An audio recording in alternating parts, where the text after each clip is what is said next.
Olá a todos, eu sou Babi Figueiredo e você está ouvindo o SoloCast, o podcast do Solo Agro. A produção desse material tem o apoio do Banco Santander e da Pró-Reitoria de Cultura e Extensão Universitária da USP.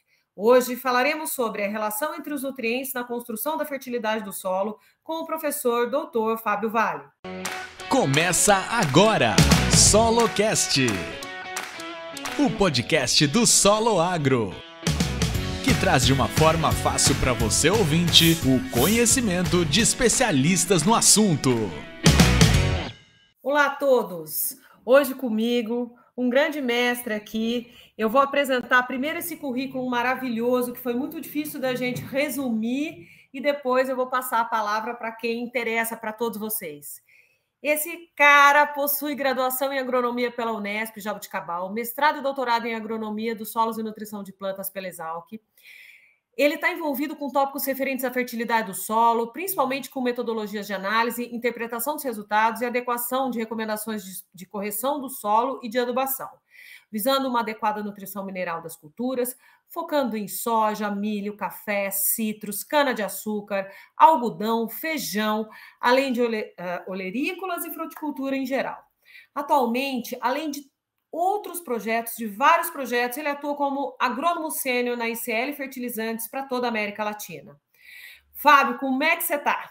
Olá, Babi, é um prazer estar com vocês aqui, para a gente estar discutindo sobre esse assunto bastante importante aqui hoje, quando a gente vai falar de busca de alta produtividade pelas culturas, né, manutenção do potencial produtivo dentro das principais áreas do Brasil, para as principais culturas de interesse econômico. É isso mesmo. Hoje nós temos um tema muito interessante, mas antes da gente começar, eu quero lembrar para você que está ouvindo a gente que o Solo Agro é um programa de educação continuada do Departamento de Ciências do Solo da Exalc USP, que desde 1998 ele promove cursos, treinamentos e eventos em todas as áreas do agronegócio, com ênfase em solos, nutrição e adubação de plantas. E se você quiser saber mais, siga a gente nas redes sociais, soloagro.com.br ou @soloagro. Lembrando que solo se escreve com 2 L's. É isso aí, não tem desculpa. Se você quer melhorar, você como profissional, a sua lavoura ou até aquilo que está em volta de você, vamos lá, gente.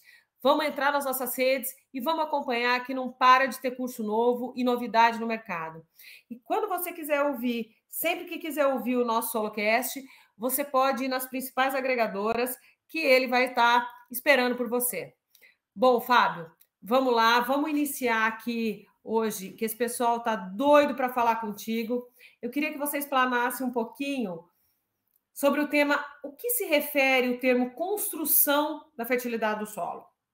Ok, Babi. Bom, esse é um tópico muito importante, né?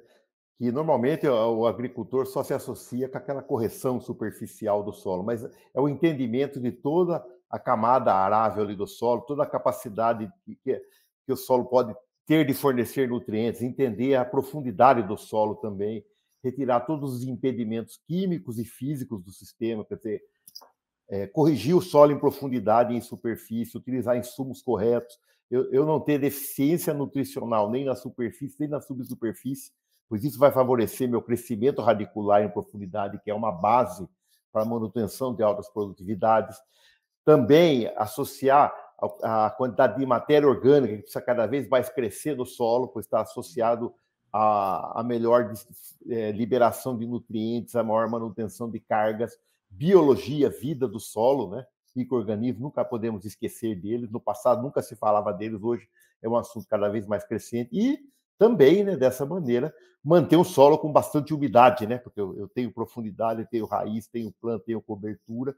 Então é dessa maneira, né? Construir fertilidade do solo é a base para produzir hoje e produzir com retorno econômico, que é o principal de tudo, né? Por um longo tempo, né? Ter longevidade a minha lavoura e a atividade agropecuária.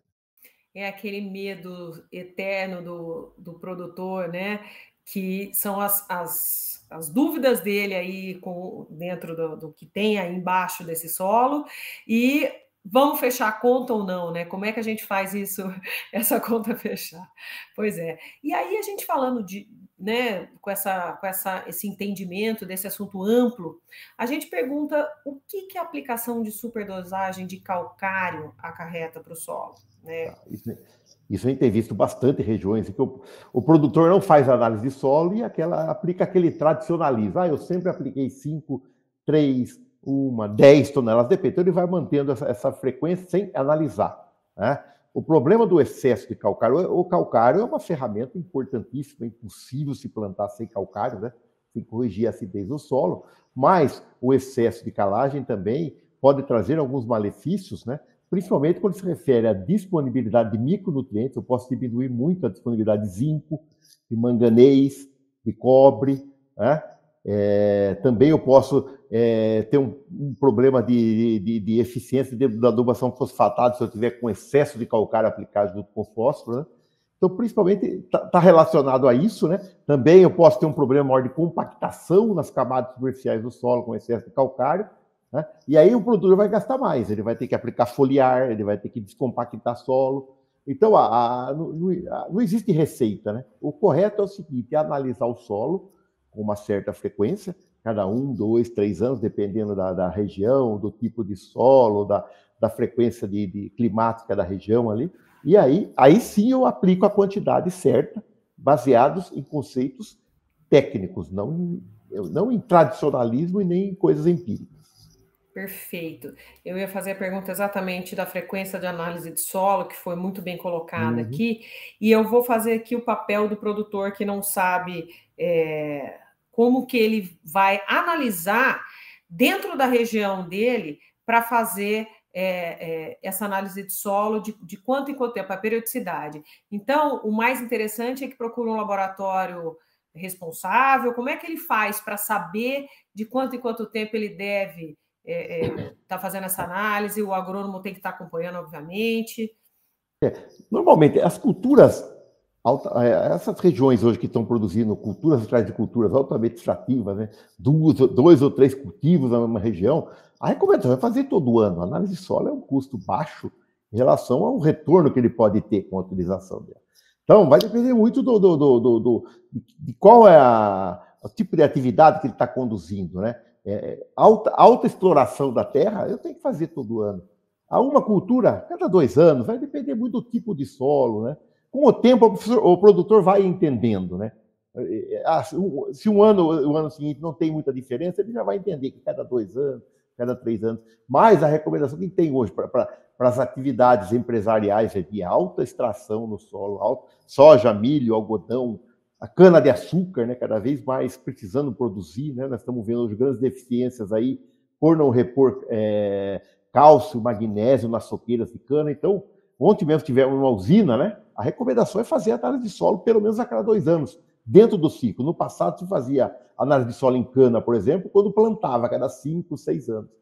Então, quando chegava lá no 4º, 5º ano, já não tinha mais nutriente do solo e já estava dando prejuízo à área.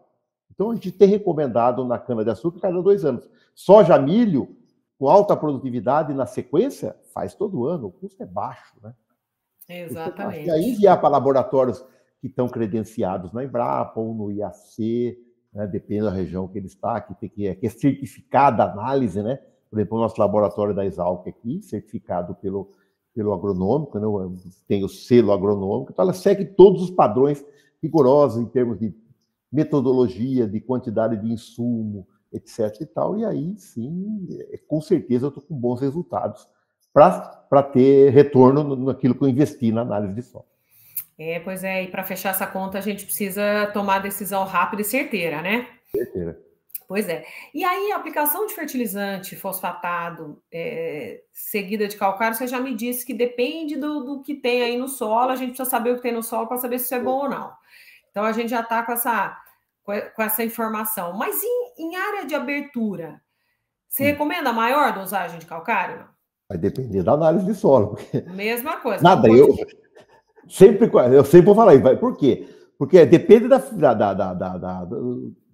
característica da área de abertura. Tem áreas de abertura que tem capacidade de retenção baixa, aí eu vou trabalhar com menos calcário. A dose de calcário é proporcional à característica química e físico-química do solo, né? Então, eu só vou definir em função dessa análise. Então, esse negócio de área de abertura vai, lógico, normalmente vai mais calcário do que nas áreas que já estão com mais. Não é sempre porque eu vou aplicar 10 toneladas porque é de abertura. Talvez eu vou ter uma área de abertura que eu vou trabalhar com 2, 3. outras com 5, 6, baseando na análise. Normalmente vai mais, porque são áreas mais deficientes, né? Porque estava ali, por exemplo, com um pasto degradado, né? Então eu vou estar abrindo ela para a agricultura, normalmente com mais, mas sempre baseando naquela análise, que é o que vai me dar a resposta correta. E dentro dessa linha também, vai me indicar se eu aplico, ou como é que eu faço para aplicar calcário e gesso no mesmo ano? Sim, com certeza. São dois insumos diferentes, com características químicas totalmente diferentes.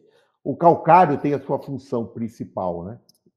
De corrigir a acidez, elevar o pH. A reação química do calcário é um ânion que chama carbonato, né?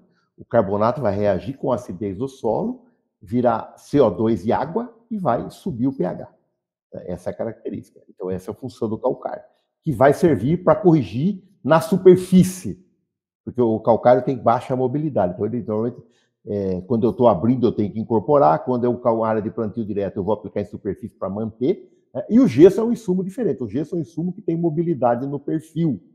Né? A principal função do gesso aí nas áreas de abertura vai ser trazer cálcio em profundidade, tá? Função que isso que nós falamos lá, construção do perfil é o principal insumo em termos econômicos de levar o cálcio em profundidade. E também, além disso, em função da característica do solo, se o solo tiver alumínio em profundidade, que é um tóxico para o crescimento radicular, o gesso vai diminuir a atividade do alumínio. Então, são duas funções clássicas. Né? 3, né? Cálcio e enxofre em profundidade, que é um sulfato de cálcio, e diminuir a atividade do alumínio e deixar o sistema radicular vai crescer. Então, ele começa a crescer porque eu corrigi a acidez em superfície, está gostoso o solo crescendo. Corrigiu em profundidade, ela continua aprofundando. Isso que é o perfil do solo. Aí vai ter mais água, vai ter mais micro-organismo, vai aumentar a matéria orgânica lá embaixo, porque a raiz vai decompor lá embaixo, vai aumentar a matéria orgânica, vai trazer nutrientes que lixiviaram de baixo para cima. Então, é bonito, é bonito. É excitante falar desse assunto. Não, excelente. É isso que a gente precisa. A gente precisa de coisa boa, porque com essa dificuldade ainda que a gente tem enfrentado, né, tem aí nos assustado nesses próximos anos agrícolas. Eu posso dar um comentário ainda? Por favor. Gesso e calcário, dois insumos que nós temos aqui no Brasil em abundância, né? Rochas e o resíduo da fabricação de ácido fosfórico, que é o gesso, que também temos rochas de gesso. Então, temos em abundância, não precisamos importar nada, está tudo aí.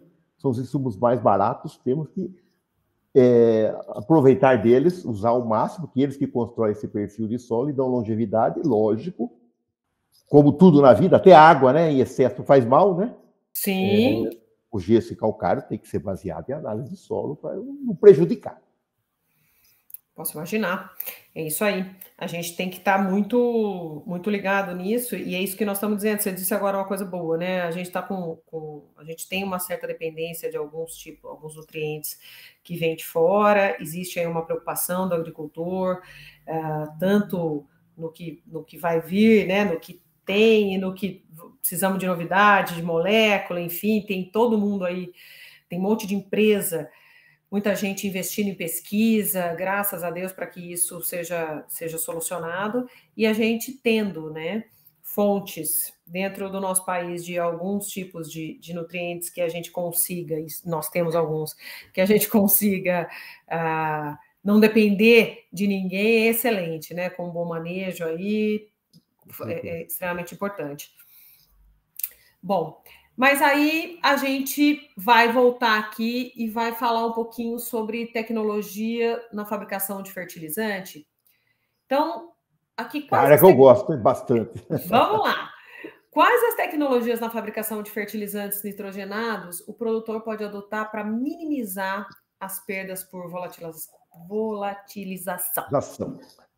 Volatilização é o quê? Quando eu aplico a ureia aplicada em superfície, ela se decompõe, né? E ela é um N amídico que vai ter que virar um N amoniacal.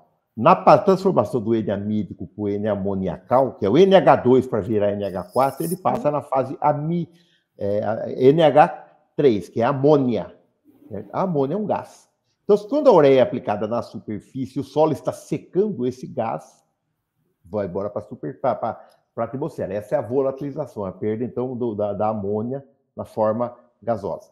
Tá? Então, nós estamos falando de tecnologia de fertilizante. A maneira principal de reduzir a volatilização de amônia é incorporar ureia. Ok, perfeito. Mas isso é uma prática que exige uma maior logística para o produtor, equipamentos, etc. e tal. Às vezes o tamanho da área é grande, ele não consegue, né? Aplicações a lanço não dá para incorporar, plantio direto eu não consigo incorporar, cana-soca eu não consigo incorporar. Então, cada vez mais difundido o uso do fertilizante com redução, né, potencial de perca por volatilização. Então, hoje são dois tipos de produtos, duas tecnologias, uma mais barata, uma mais cara, mas cada uma com a sua característica. A primeira é recobrir os grânulos de ureia com os inibidores de volatilização, tipo o NBPT, né, ou a Duramid, que a Coque Company tem hoje. Né, são compostos químicos que eu reduzo e eu atraso a ação porque a transformação de amida, que é a ureia, para amônia é uma transformação microbiológica. Então, eu atraso, né, a atividade, seja pelo pH ou pela ação sobre essa bactéria transformadora, eu atraso um pouco a velocidade. Então, eu tenho uma redução aí de emissão de volatilização que, na teoria, varia de 7 a 10, 15 dias, depende muito da característica que está o solo, né? Colocamos uma média de 10 dias. Então, eu tenho mais tempo. O conceito do inibidor de volatilização é ter mais tempo para chover em cima da ureia. Porque quando chove em cima do fertilizante, a ureia incorpora no solo. Aí eu paro de perder. Então, eu dou mais tempo. Quando eu aplico a ureia pura, ele já começa a volatilizar. Quando eu ponho a ureia com o NBBT, por exemplo, que é o mais clássico dos inibidores, eu atraso essa transformação. Então, é um seguro, né? É a mesma coisa que eu comprar o seguro do carro. É um seguro que o produtor paga para tentar segurar por mais tempo o nitrogênio dentro do grânulo e aí a água que vier da chuva conseguir incorporar no solo. Esse é o conceito do mundo. O segundo conceito, quer comentar alguma coisa? Eu estava pensando aqui, né? Hoje a gente tem essas tecnologias de liberação controlada. Eu ia entrar nessa agora. Essa é a segunda característica, são os fertilizantes de liberação controlada ou de liberação lenta. São dois grupos. O que é? O grão de ureia, daí ele vai estar recoberto. Tem dois grupos, o grupo recoberto por enxofre e o grupo recoberto por polímeros, que esses polímeros, eles dificultam a entrada de água no fertilizante. Entendeu? Então, dependendo de quanto eu ponho de recobrimento, da grossura, do diâmetro desse recobrimento aí, da largura, né, da camada que está recobrindo, a água entra mais lentamente no grânulo e libera mais lentamente. Então, ele vai liberando aos poucos, vai liberando aos poucos, vai liberando aos poucos. Né? Então, ele vai liberar. Tem fertilizantes que liberam a ureia de 1 a 2 meses. Não é que ele libera daqui a 2 meses, ele começa a liberar hoje e vai liberar dali 2 meses. Tem os que liberam até 4, até 6, até 8, até 1 ano, até mais. Né? E aí o que você faz? Dependendo da cultura, é milho. Essa de 1 a 2 meses, aí, porque é onde a planta vai doente. Vou entrar com café, 3, 4, até 6 meses. Então as empresas fazem o quê? Elas pegam as misturas que existem para 2, para 4, para 6 e fazem blendes e vão criando relações de liberação. Isso é comprovado em laboratório, em campo. É um outro conceito, então. Tá? Então, é liberar aos poucos. Então, essa é a fertilizante de liberação controlada. Né? E existe ainda um terceiro tipo, que é a liberação lenta.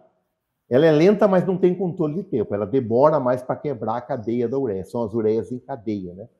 E aí, então, são 3 tipos. São uma que é a ureia NBPT é solúvel e rapidamente solúvel. Né? Só que ela vai diminuir a ação da transformação. E as outras é a solubilização em água que fica mais lenta. Então, por isso que ele fica por mais tempo ali no campo.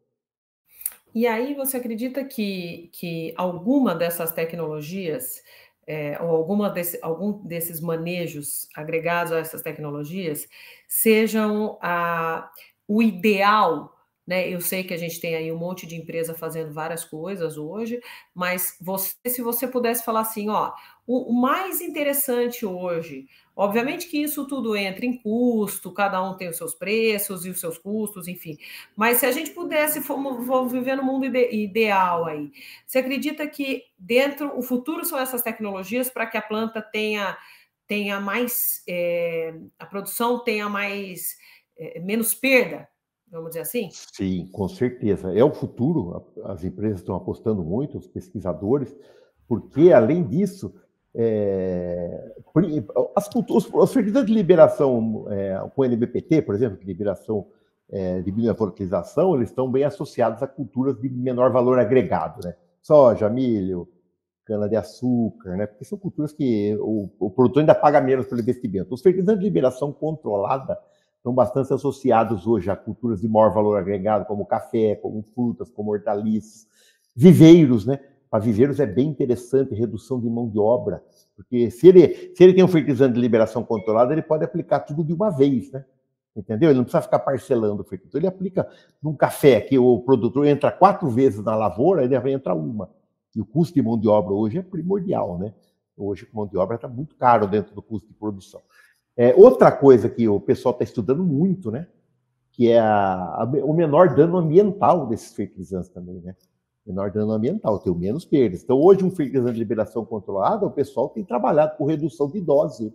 Como ele mantém mais ali no campo sem solubilizar, eu posso reduzir mesmo. Então, esse é um outro cunho que cada vez tem mais valor. Na Europa, hoje, isso tem muito valor. Aqui no Brasil ainda tem pouco, né? O menor impacto ambiental, porque eu reduzo dose, eu perco menos para a água, porque a lixiviação do fertilizante vai para o lençol freático, e a volatilização vai para a atmosfera, né?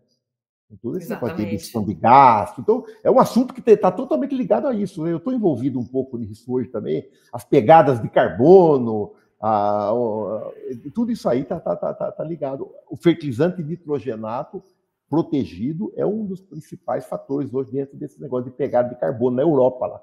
Tem envolvido. Hoje mesmo eu tive uma reunião com uma consultora europeia sobre esse assunto. É importantíssimo, né? Na verdade, se a gente for fazer uma conta de padeiro aqui, a gente está dizendo o seguinte: você deu 100% de comida para a sua planta hoje, quanto que você vai conseguir fazer com que ela coma, né? Depende da tecnologia que você vai utilizar. Essa continha na ponta do lápis tem que ficar muito bem feita, né? Você falou do valor. Esses fertilizantes são mais caros. Lógico, vende-se menos, né? Tudo que é. O preço é igual. Quanto mais você vender, quer dizer, quanto mais o mercado esse produto for atingindo o mercado, ele vai aumentar o volume dentro da empresa e aí o custo de produção dele cai, o custo de transporte cai, porque é tudo por volume, né? E aí, hoje, para você trazer um fertilizante de liberação controlada da Europa para o Brasil, ele vem em containers, vem em sacos. Enquanto que o fertilizante convencional, a ureia, vem em navio aberto, né? Vem em porões de navio. Então, o custo de transporte é bem menor, né? Armazenamento, depois descer do navio, levar até... À medida que isso for aumentando, lógico, o custo vai reduzindo e vai... Então, a tendência é essa, é como tudo. Tudo está se adaptando, e isso aí vai se adaptar. E eu não falo aí, mais uns 10, 15 anos vai ser uma grande realidade na agricultura mundial. E, na verdade, a gente está falando aí que, obviamente, tem um custo na chegada, tem um custo numa parte do processo, mas aí também a gente já coloca na ponta do lápis o custo de mão de obra, o custo de aplicação, né, de número de aplicações e assim por diante. Então é isso que a gente diz, né? O agricultor tem que estar muito ligado realmente hoje. A planilha do agricultor é justa e precisa ser cada vez mais inteligente. O manejo tem um peso imenso, né, dentro desse processo todo, e a gente sabe disso. Bom, tocando aqui então dentro do nosso tópico, a gente vai falar um pouquinho agora, vou te fazer uma pergunta aqui do poder de neutralização do óxido de cálcio, ou seja, a redução de acidez do solo é semelhante ou igual ao do carbonato de cálcio. Carbonato, O carbonato de cálcio é o calcário padrão, carbonato CaCO3, é o calcário padrão, que a gente chama de... Lá nos estudos do professores que foi consolidado aqui nos anos 70 para 80, pelo professor antigo, o saudoso professor José Carlos Alcardi, né, que foi meu orientador no mestrado e doutorado, e eles que definiram o poder de neutralização do carbonato de cálcio é 100. né? Tá. 100, é um padrão. Então, e quando no solo o carbonato de cálcio se dissolve para óxido de cálcio e para hidróxido de cálcio para poder neutralizar a acidez. O óxido de cálcio já pronto, quer dizer, industrializado, que é o cal. A cal que a gente usa na construção é óxido de cálcio, né? É o calcário oxidado. Ele leva numa indústria, queima esse calcário. O carbonato de cálcio, CaCO3. Eu faço uma queima, eu libero o CO2 da queima, o CO2 sai do produto e vai para a chaminé e vai embora para o céu, CO2. Né? Então, o carbonato de cálcio queimado vira CaO, óxido de cálcio. Só que a capacidade de neutralizar é a mesma. Só que como o carbonato de cálcio é mais pesado que o CaO, quimicamente, que eu tirei o CO2 do produto e joguei pela chaminé, entendeu?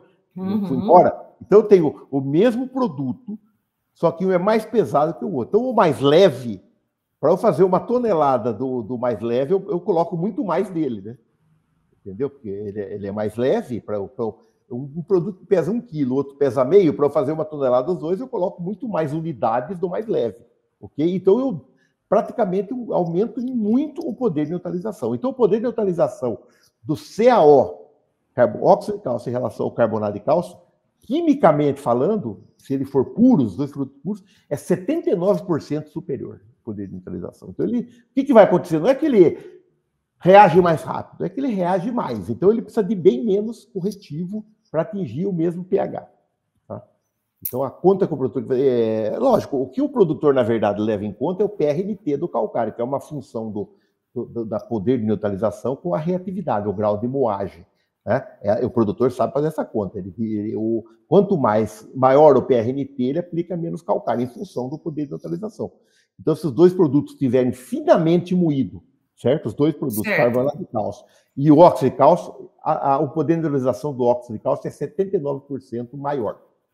Certo? Então, ele precisaria de menos quantidade para neutralizar. Aí depende do custo dos dois. Lógico que ele é mais caro também, porque ele teve essa passagem industrial. Então, para o produtor fazer a conta, ele reage mais, mas ele tem que então fazer a conta, que compara, compensa os dois. Entendeu? Perfeito. Uma aula. Química pura, hein? Muito obrigado por tirar a gente dessa ignorância toda aqui e ensinar a gente a fazer conta melhor. Muito melhor. Eu fui orientado ao professor Alcaide, tinha que saber, né? Senão ia ficar feio, né? Ele está me vendo lá de cima e falou, isso que eu ensinei você não. Ai, coisa boa, Fábio. Então, Fábio, vamos lá. Então, quando um solo ele tem alto poder tampão, ao invés de aumentar a dose do calcário, é melhor aumentar o tempo entre a calagem e a semeadura?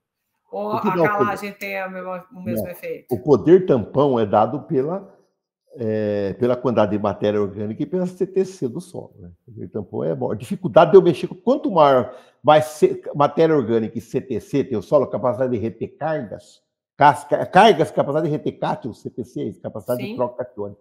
Quanto mais, é mais difícil aumentar o pH. Então, esse é o poder tampão, porque é a reação. Ele tem mais acidez lá no solo.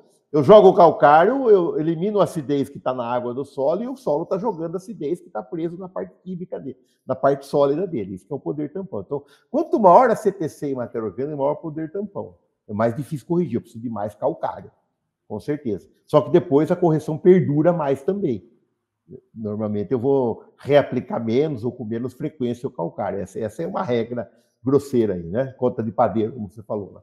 Sim. Só que, então, o que é importante aí? Não, eu não vou diminuir, aplicar antes. Não, o correto é definir a dose pela análise de solo. Isso já está incluindo o poder tampão. Porque a análise de solo tem lá a CTC, a matéria orgânica, as cargas, quanto que eu tenho que elevar, então já está incluído. Eu preciso de mais calcário, só que aplico a quantidade recomendada e no momento adequado, 2 a 3 vezes antes do plantio. Não adianta estar aplicando menos bem antes, porque o calcário é uma estequiometria. Quem estudou química lembra a estequiometria. A soma dos reagentes é igual à soma dos produtos. Né? A química, ninguém engana a química. Não tem vendedor de insumo que engana a química. Eu falo isso nas minhas aulas. Não adianta um vendedor falar que eu dei uma química, tá lá, você joga um negócio dentro, um produto dentro do outro na química, ele reage, ninguém segura aquilo. Então é aquilo, para neutralizar X de acidez, eu preciso de Y de corretivo. Ponto. Não tem muito o que. Não tem muita mágica. É isso aí, aqui é pronto. E aí, eu tenho que definir. A X de acidez eu defino na análise de solo. A Y corretiva é a conta que eu faço dos cálculos de calagem definidos pelos mestres nossos aí. Exatamente. Não tem muito para onde correr, né? É isso aí. É isso mesmo.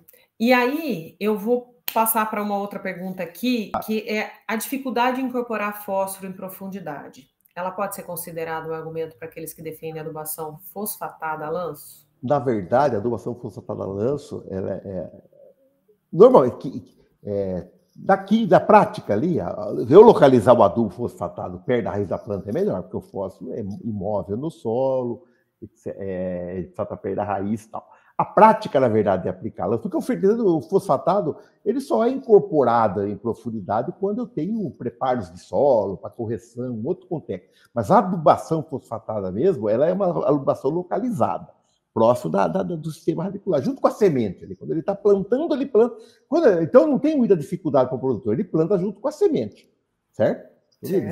Para ele plantar, ele tem que pôr semente, ele põe o adubo junto. Tal. A técnica da adubação a lanço, que funciona bem, principalmente quando o solo já está aberto, não é recomendado em área de abertura que você vai perder.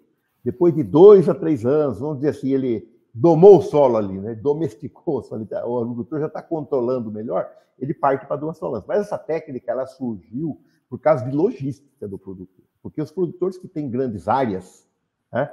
Soja, por exemplo, o soja existe uma janela de plantio. Né? Então ele tem uma data correta de plantar, que vai de meados de outubro, meados de novembro, depende da região.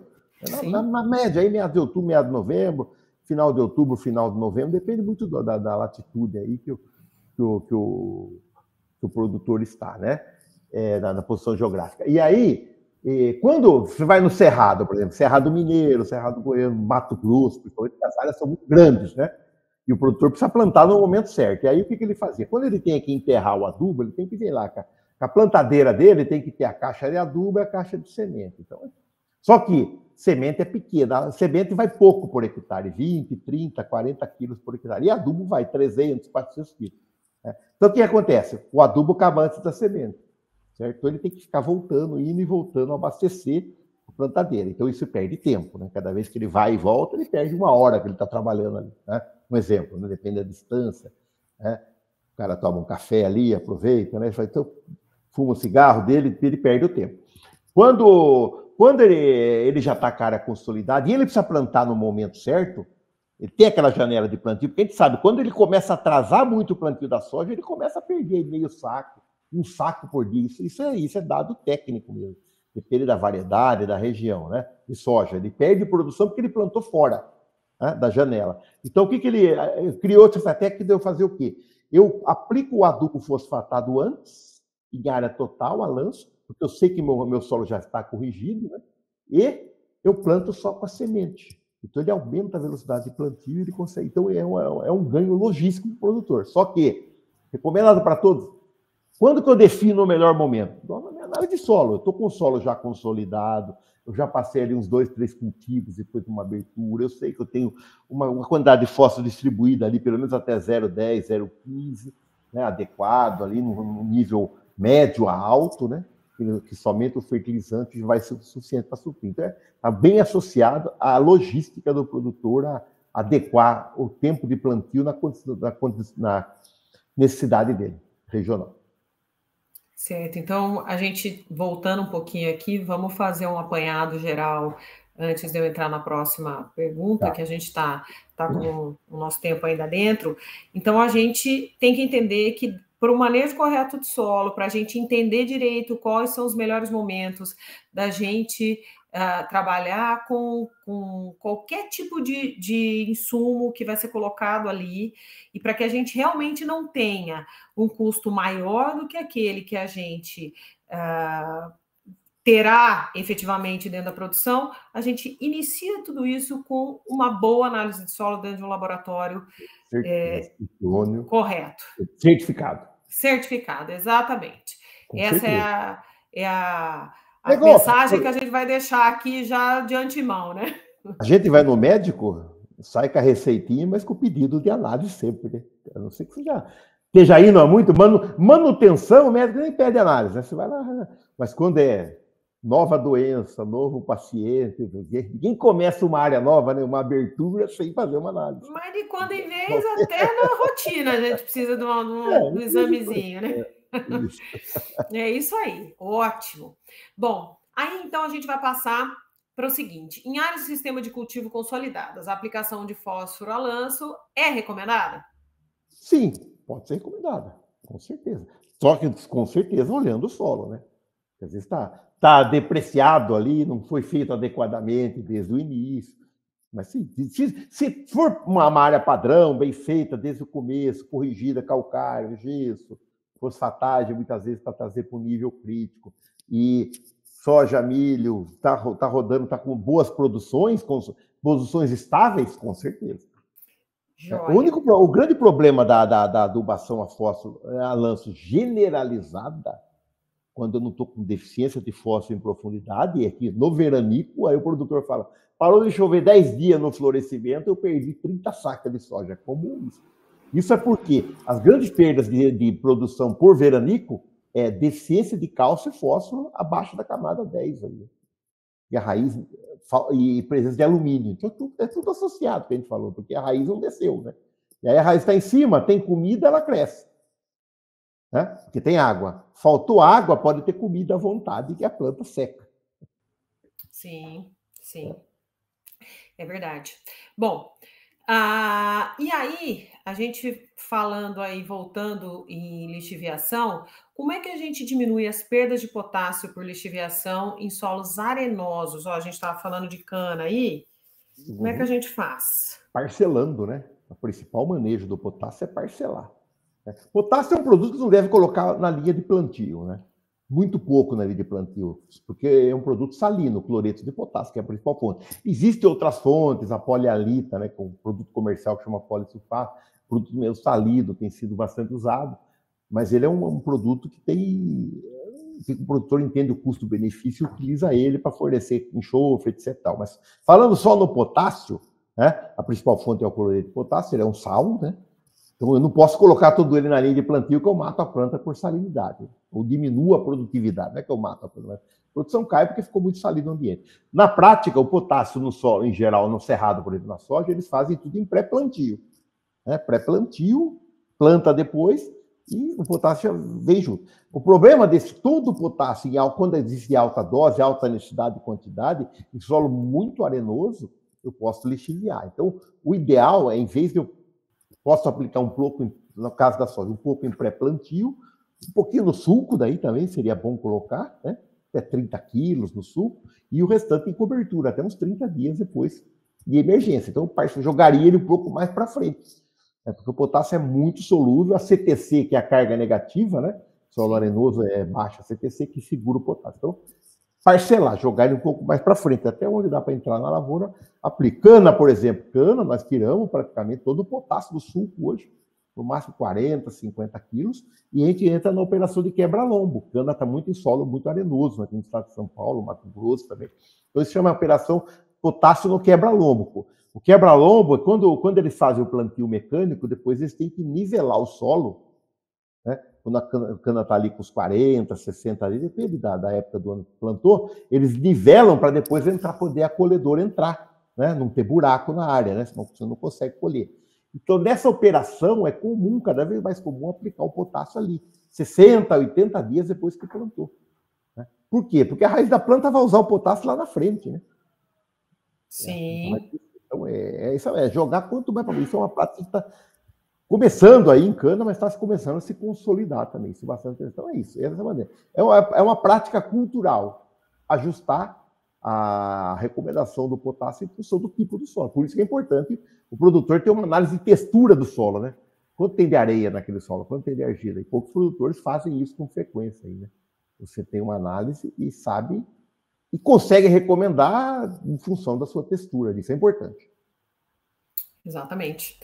Exatamente. A recomendação vai ser de acordo com exatamente com todas as análises, enfim, aquilo que aquele solo está precisando realmente, né? Bom, perfeito. Então, Agora eu vou te fazer uma última colocação aqui, uma última pergunta, e depois, gente, não sai daí que a gente tem aquele quadro que todo mundo está esperando, que é o Porteira Aberta, que a gente tem uma coisa muito interessante para descobrir do nosso convidado de hoje. Mas vamos lá. Pensando em todas as aplicações de corretivos e fertilizantes no solo, esse boom de cargas, como é que você vê isso ao longo do tempo? E esse excesso de nutrientes no solo pode favorecer a retenção de elementos como o fósforo, por causar um certo desequilíbrio entre as fases lábeis? Na verdade, o grande problema o excesso de nutrientes também é ruim, né? Dependendo do nutriente. O principal problema de excesso de nutrientes é que alguns nutrientes podem trazer toxidez. Boro, por exemplo. Boro é um elemento que, se eu começar a aplicar em excesso, dá toxidez. O potássio, que eu falei, mal concentrado, mal distribuído, pode ser salino, né? O solo, o fósforo misturado junto com calcário, a gente faz isso na praia, mistura fósforo com calcário, é um prejuízo grande, porque eu gasto um dinheiro para transformar o fósforo em solúvel, usando ácido na indústria, depois eu corrijo a acidez lá do lado do grão e o fósforo pode voltar a virar rocha lá no solo, né?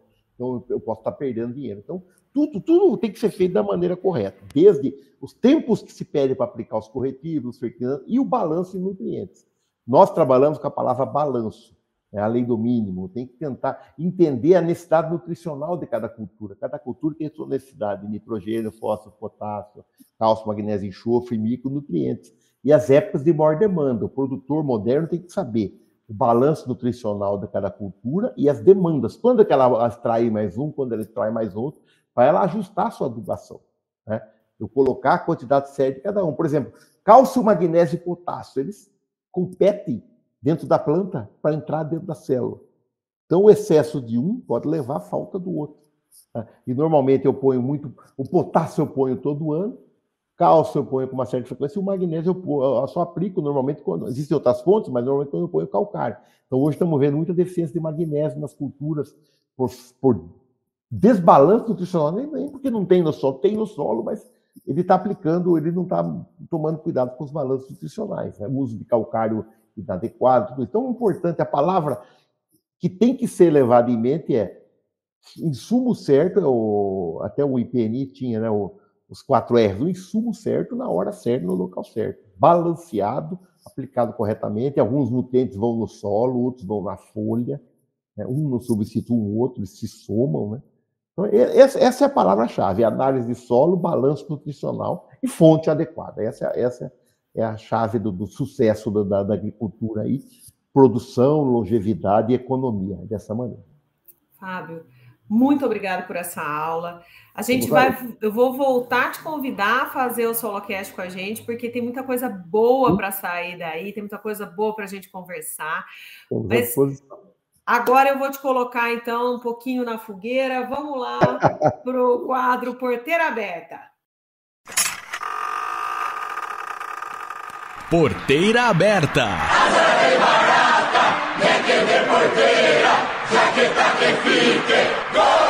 Um momento descontraído com nossos especialistas. Aumenta o som que a nossa prosa é agora.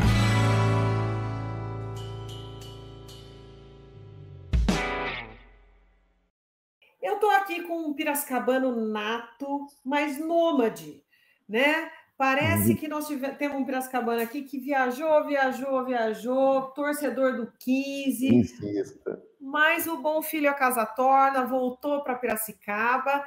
E como bom piracicabano, como hobby, faz uma coisa que é paixão nacional. Conta como é que está essa produção para a gente, Fábio. Só antes de falar, a minha esposa não é piracicabana, as minhas filhas são piracicabanas, estou recuperando. Olha lá. Então, hoje, o meu hobby, hoje que eu tenho, de uns 7 anos para cá, né? Uma vez eu fui numa festa aí, o cara começou a me falar, isso aí não vira nada, isso aí é fazer cerveja em casa, né? Volume para consumo próprio, para os amigos. Eu aprendi a fazer por conta própria, fui um autodidata, eu comecei a procurar na internet, arrumei algumas receitas, saí. Já entendi um pouco da química do negócio. Entendo da cerveja, né? Então, aí, sabia o principal é entender a cerveja e experimentando fica bom. Então eu compro os insumos, eu tenho as panelas. E é uma produção que eu tenho amigos que fazem eles têm panelas industriais, o meu é tudo no fogo mesmo.